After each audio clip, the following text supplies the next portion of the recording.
नमस्ते बच्चों, सुप्रभात। मैं मेवाड़ा मनोज दीपदर्शन विद्या संकुल से हिंदी विषयाध्यापक। आज हम पढ़ेंगे हिंदी व्याकरण। हिंदी व्याकरण में आज हम पढ़ेंगे संज्ञा।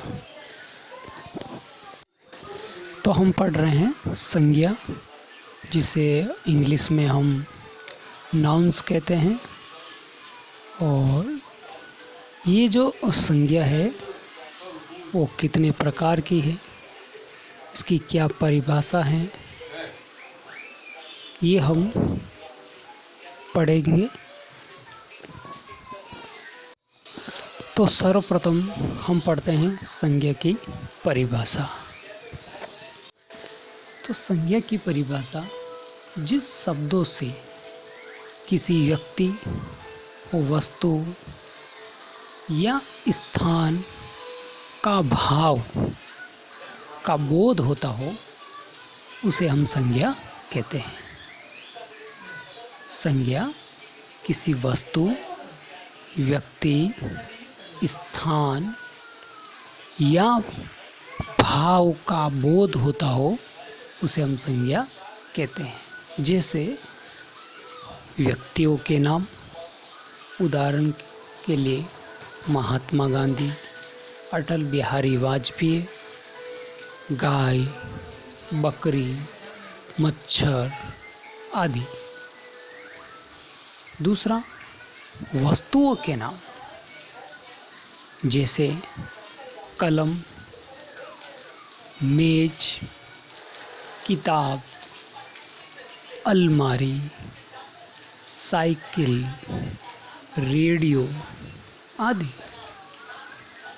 अगला है स्थानों के नाम, जैसे दिल्ली, हरिद्वार, शिमला, बनारस, हिमालय, गंगा आदि। अगला है भावों के नाम, जैसे प्रेम, घृणा, क्रोध, लड़ाई, बुराई, बुढ़ापा, शांति आदि। तो ये सब है संज्ञा। तो अब हम समझ चुके हैं कि संज्ञा किसे कहते हैं। तो अब हम संज्ञा के प्रकार पढ़ लेते हैं कि संज्ञा कितने प्रकार की होती हैं और उनके प्रकार कौन कौन से हैं।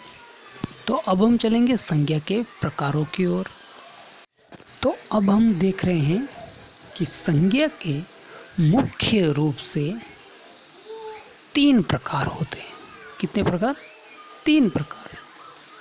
पहला है व्यक्तिवाचक संज्ञा, दूसरा है जातिवाचक संज्ञा और तीसरा है भाववाचक संज्ञा। ये संज्ञा के मुख्य रूप है या भाग है। अब हम पढ़ेंगे संज्ञा का पहला प्रकार, व्यक्तिवाचक संज्ञा।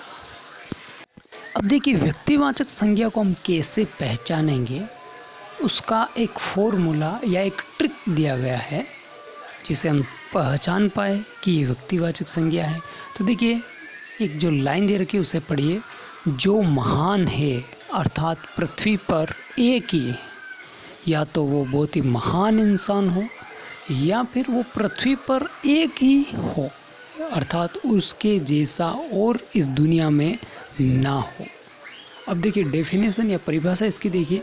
जो शब्द किसी विशेष व्यक्ति, जो शब्द किसी विशेष व्यक्ति, वस्तु अथवा स्थान के भाव का बोध कराते हो। देखिए, विशेष व्यक्ति, वस्तु अथवा स्थान के भाव का बोध कराता हो, व्यक्तिवाचक संज्ञा कहलाते हैं। जैसे उदाहरण देखिए, राम एक विशेष व्यक्ति है, हरि, हिमालय, नरेंद्र मोदी आदि। अब देखिए यहाँ पर ये एक विशेष व्यक्तियों की पहचान कराई गई है और हिमालय जो है वो पूरी पृथ्वी पर एक ही है। ओके। तो जो विशेष हो या महान हो या पृथ्वी पर एक ही हो तो वह व्यक्तिवाचक संज्ञा कहलाएगा। अब संज्ञा का दूसरा प्रकार हम पढ़ रहे हैं और दूसरा प्रकार है हमारा जातिवाचक। अब देखिए इसकी भी एक ट्रिक देखिए, एक फॉर्मूला देखिए। जो भीड़ में रहता हो अर्थात समूह में हो वह जातिवाचक संज्ञा के अंतर्गत आएंगे। अब जैसे डेफिनेशन, इसकी परिभाषा देखते हैं। किसी वर्ग या समूह का बोध कराने वाले शब्दों को जातिवाचक संज्ञा कहते हैं। ओके, किसी वर्ग या समूह का बोध करा रहा हो वह सब जातिवाचक संज्ञा में आएंगे। जैसे उदाहरण, पुरुष, गेंद, घर, दिन, महीना, नगर, देश आदि। ये किसी समूह या जाति का बोध करवा रहे हैं। जैसे उदाहरण देखिए, दिन जातिवाचक संज्ञा है क्योंकि भीड़ में हैं, इससे एक जाति का बोध हो रहा है क्योंकि दिन जो है एक समूह की संज्ञा में आ गया है इसलिए। लेकिन सोमवार, मंगलवार, बुधवार, रविवार व्यक्तिवाचक संज्ञा है। क्यों? क्योंकि पर्टिकुलर या फिक्स किसी का नाम लिया जा रहा है कि सोमवार, तो वो किसी पर्टिकुलर नाम लिया जा रहा है, किसी विशेष वार का नाम लिया जा रहा है कि सोमवार, अर्थात वो मंगलवार नहीं हो सकता, बुधवार नहीं हो सकता, वो फिक्स है कि वो सोमवार ही है। क्योंकि ये सब धरती पर अकेले हैं, इससे जातिवाचक जाति का बोध नहीं हो रहा है। ठीक इसी प्रकार से देखिए, महीना जातिवाचक संज्ञा में आएगा क्योंकि जनवरी, फरवरी, मार्च, दिसंबर ये सब क्या है, व्यक्तिवाचक संज्ञा के अंतर्गत आएंगे।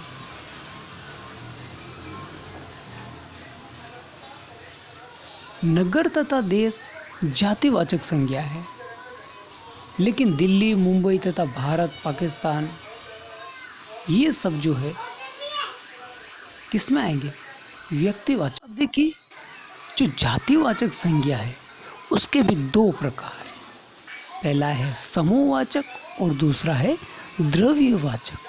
अब समूहवाचक के अंदर देखिए ये गणनीय होते हैं, अर्थात इनकी गणना हम कर सकते हैं। जैसे सेना, पुलिस, परिवार, कक्षा, मंडली, विद्यालय, इनकी हम गणना कर सकते हैं, इनको हम गिन सकते हैं, काउंट कर सकते हैं, तो इनको हम समूहवाचक संज्ञा के अंतर्गत लेंगे। दूसरा है द्रव्यवाचक संज्ञा। ये अगणनीय होते हैं, अर्थात इनकी गणना हम इनको गिन नहीं सकते, इनको काउंट नहीं कर सकते, बल्कि इनको हम नाप तोल करके, अर्थात इनका नाप तोल किया जाता है। जैसे दूध, दही, सोना, चांदी, इनको हमें तोलना पड़ता है या नापना पड़ता है। अब देखिए महत्वपूर्ण बिंदु देखिए, एक व्यक्ति के गुण दोषों की तुलना दूसरे व्यक्ति के गुण दोषों से की जाती है तो वहाँ पर जातिवाचक संज्ञा होगी। गुण दोषों की अगर तुलना की जा रही है तो। अब देखिए संज्ञा का तीसरा प्रकार हमारा भाववाचक संज्ञा। अभी देखिए इसका एक फॉर्मूला या ट्रिक देखिए, ऐसे शब्द जो आपको दिखाई नहीं दे लेकिन महसूस हम उसे कर सके, अर्थात हम जिसे देख नहीं सकते लेकिन उसे महसूस कर सकते हैं, वो भाववाचक संज्ञा में आएंगे। जैसे मानव जो दिखता है लेकिन मानवता दिखता नहीं है, सिर्फ महसूस की जाती है। बूढ़ा जो कि दिखता है लेकिन बूढ़ापा दिखता नहीं है, केवल महसूस होता है। अब देखिए संज्ञा, सर्वनाम, विशेषण में प्रत्यय जोड़ने पर जो संज्ञा बनते हैं उन्हें भाववाचक संज्ञा कहते हैं। जैसे उदाहरण, अच्छा का अच्छाई, ईमानदार का ईमानदारी, पहरेदार का पहरेदारी। अब देखिए कुछ शब्द ऐसे होते हैं जो अपने आप में ही भाववाचक होते हैं, जैसे प्रेम, घृणा, द्वेष, ये क्या है, भाववाचक संज्ञा है। अब इसकी परिभाषा देखिए, जो शब्द किसी भाव, गुण, दोष, स्वभाव आदि का बोध कराते हैं भाववाचक संज्ञा कहलाते हैं। याद रखिएगा, भाववाचक गुण, दोष और स्वभाव का बोध कराते हैं, वो भाववाचक संज्ञा कहलाते हैं। जैसे मिठास, लड़ाई, बुढ़ापा, मानवता, ये सब क्या है? भाववाचक संज्ञा है। अब देखिए भाववाचक संज्ञा किस प्रकार से बनाते हैं। तो देखिए जातिवाचक संज्ञा को भाववाचक संज्ञा में कैसे बदलना है। देखिए जैसे बच्चा है तो बचपन, बूढ़ा बुढ़ापा, मनुष्य का मनुष्यता, शिशु का शैशव, युवा यौवन, वीर वीरता, पशु पशुत्व, कारीगर कारीगरी, पंडित पंडिताई, मित्र मित्रता। अब देखिए विशेषण को भाववाचक संज्ञा में कैसे बदला जाता है।